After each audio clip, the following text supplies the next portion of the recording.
Do you understand how powerful the force is that is behind your skull right now? Do you understand how many millions of years it took for your brain to exist in the state that it is right now? You're used to being human and interact with so many other humans all the time, so that you might take it for granted. You might fall under the illusion that this is nothing special. But if you wake up for a moment, you'll notice that this is extremely wrong. What you are having access to as a human being is, as far as we know right now, the most powerful operating system in the universe, at least in our universe. You have an entity in your head that is constructing reality. If your mind wasn't here, everything you know wouldn't exist. Reality is made by the processing of your brain, by the creation of reality through your mind. We know since Albert Einstein that time is relative, so we know that even the way we perceive time is a complete illusion. It's something that we're taking for granted as that this is just how reality works. So imagining a space outside of time is very difficult if you didn't have some intense psychedelic or meditation experiences. But this means that the moment you are perceiving something right now, you are co-creating reality with the entire forces of the universe. And the fact that it is an illusion becomes obvious when you notice that you care so much about what is happening to you now, but you don't care at all about what has happened 200 years ago in some other place. The past that already has happened is relevant to you.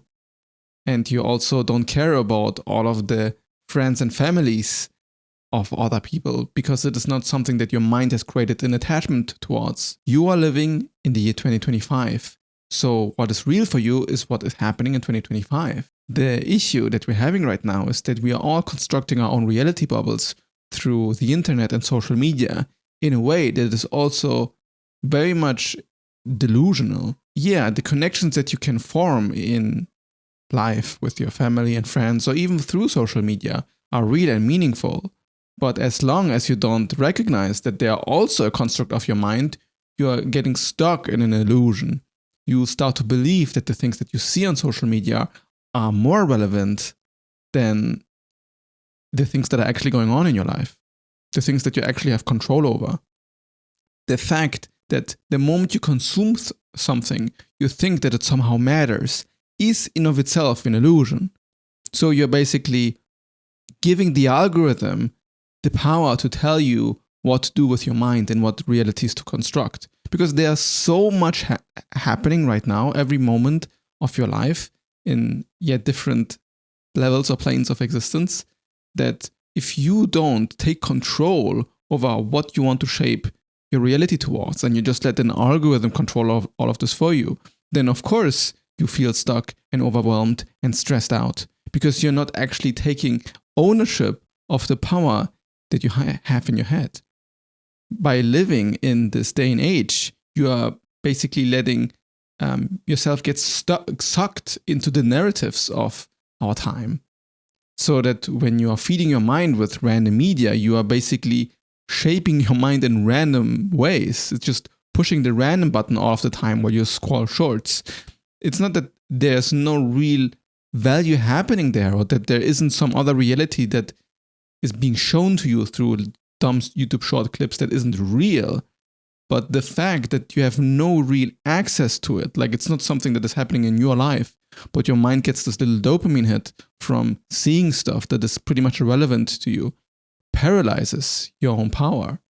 You are hiding from your own power and basically are interacting with other people's reality, but 5 layers removed in some weird digital space. So it's not that all of the stuff is bad in of itself, but if you don't feel comfortable in your own skin, then this is mental poison. Why are you distracting yourself from your own power? If you allow me to take a guess, it's likely because you're scared of your own power. You're scared of your own mind because of how immensely intense it is to have a brain. It's both a superpower and a curse. The power that you have to shape reality around you, if you come in contact to it, can feel like an immense burden, a responsibility. You start thinking unconsciously about being shamed for what you might do or judged by other people for what you actually want to do with your existence. So you don't even want to think about what you could do, and you fall into a sort of autopilot, so you don't even have to acknowledge all of this judgment. Then drowning in meaningless entertainment becomes a hiding place, or drowning in spirituality and philosophy videos for that matter. So it's this outsourcing of power that keeps us from being underwhelmed, because we are losing the skill of actually being in contact with ourselves. Even if you forget a lot of stuff that you consume, it still has an impact on your unconscious. You still might dream about it the next day. You're basically clocking up your RAM. You have so much unconscious stuff that you need to process that you're not realizing you need to process, and then you're fueling the system with even more stuff that the system just doesn't know what to do with it, so you numb yourself out. Then you feel like you have no motivation, you have no power, you have no drive, you have no will, life is meaningless, but you're actually constructing a reality where this is the case. And if you're very tricky about it, then you might think that this is somehow objective, or this is just how reality is like, it's just objectively meaningless or whatever. But a lot of this meaninglessness comes from just giving your power away, from not acknowledging that you have the ability to actually create meaning and have an influence on this world. If reality was truly meaningless, then you, standing up right now, going to your parents' house and punching them in the face wouldn't matter. But saying this out loud might sound very silly, because it would be silly, because of course it matters. Of course it would have an impact on other people, and other people are quite real. It's so much easier to say that it's not your mind or your own managing of your own mind that is at fault, but it's society that is very shitty. It's politics. It's how your parents have treated you. It's the evil universe or politics, anything but to take ownership of your own mind. Then you can live in this delusion of convenient determinism, never owning up to your own agency, always saying that there are forces above you that are limiting you, and you are just a poor little human that doesn't have control over its life. Or you are very clever and simply state that, life is meaningless, I'm going to die anyway, so why should I do anything about that? Since it's all fabricated, then who cares what happens? I'll die anyway. But what you're doing is you're just cowering in fear. You're hiding from the depth of your power, and you know this. You're taking away the possibility to create something amazing, and instead stay in this weird numb state of neutrality would be the positive framing, but it's bad. It's not comfortable. I was stuck in this state for such a long time, and it feels good when you're in this hedonistic mode, when you're not numbing yourself out, but you feel you're getting actual pleasure from all of this entertainment and this consumption of all of this media.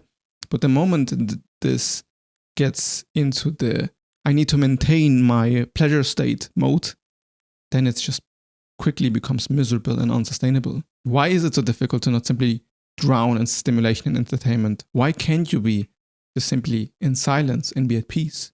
When you are well fed, you have a roof under your head, if you are in a safe environment, every normal, healthy being, or animal for that matter, would just be at peace.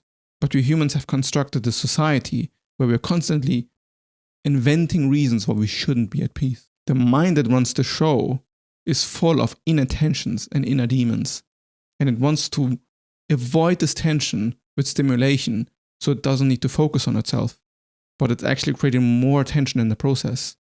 You're basically dividing everything in even bigger parts that need to get mended. Bending reality means bringing all of these different parts together by focusing on your own mind, having a thought, and then acknowledging its reality, what it is trying to communicate to you, or what it is pointing to you.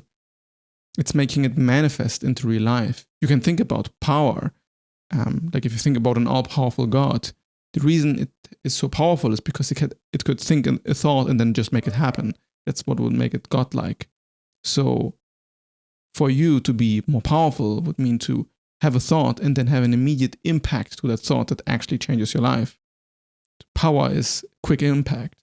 So if you've been sitting on an idea for months that you want to change something or do something or create something, and you're not following suit, but you're blocking your own power. It's not that you can't do it. It's that you're scared of something that lies on the other side. And I'm also sure that a lot of people aren't even that scared of failing. A lot of people are scared of succeeding. Because then when they succeed, they realize, oh, my light fell off. Yeah, so a lot of people are actually more scared of succeeding than failing, because if you have been avoiding your own power for so long and then you have a little achievement, then you notice more clearly how much of this power you have wasted, how much of this power has been left behind.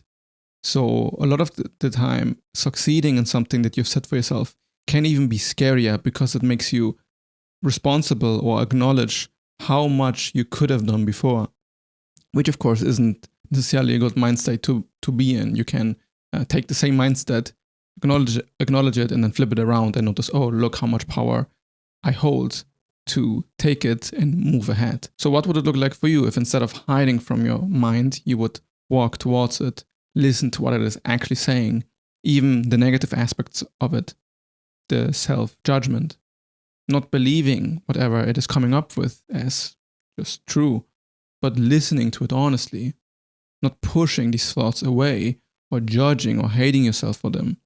What is going to happen when you'll start noticing all of these thoughts and staying with them in peace without taking input from other people and just listening to yourself?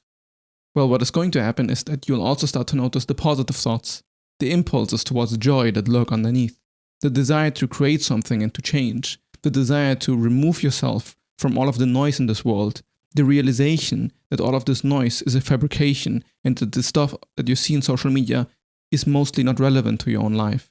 The emotions and the tensions that the online world brings to you is an even bigger illusion that we all collectively agreed upon.